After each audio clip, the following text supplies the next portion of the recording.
Have you ever noticed that God is very unconventional in what he asks us to do?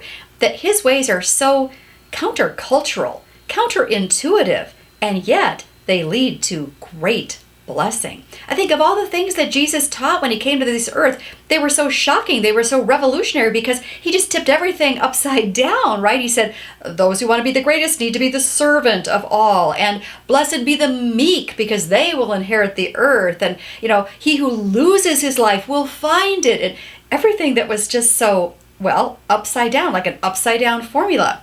Well, maybe it's the same thing in our marriages, in our relationships, because frankly, the way that we typically think, if left to ourselves, is I need to make this person needs to make me happy, right? That's our quest. How can I get my husband to make me happy? How can I get my mother to, treat me the way that I want her to treat me? How can I get my children to turn out exactly this way? Because this will make me happy. Everything is related to my happiness. That's my goal, right? Well, what if we were to change the question?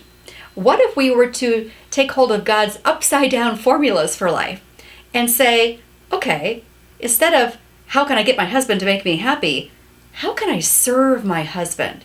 How can I show respect to my husband? What can I do to build up and encourage my husband? How can I so pray for my husband that he ends up becoming an even better man, a mighty warrior for God's kingdom, because I'm outward focused instead of inward focused, God's upside down formula. The thing is that when we approach things God's way, the upside down way, the unconventional way, the counterintuitive way, great blessings follow. He is so faithful when we do things his way.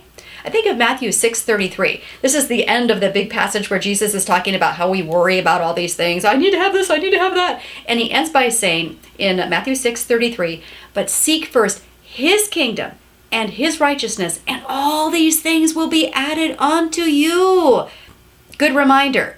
Would you take the challenge of accepting God's upside down formula in your marriage? Would you try it and work to serve your husband, bless your husband, pray for your husband? Now, this does not mean you're going to condone immoral activity if your husband's up to no good, but even then, out of a heart of love and caring for your husband, maybe establishing firm boundaries, encouraging him to get back on the path, praying for his heart to be changed. This would be an outward focus instead of an inward focus, an outward focus on blessing him, truly being his helper as God created you to be in Genesis 2:18. You can read about that.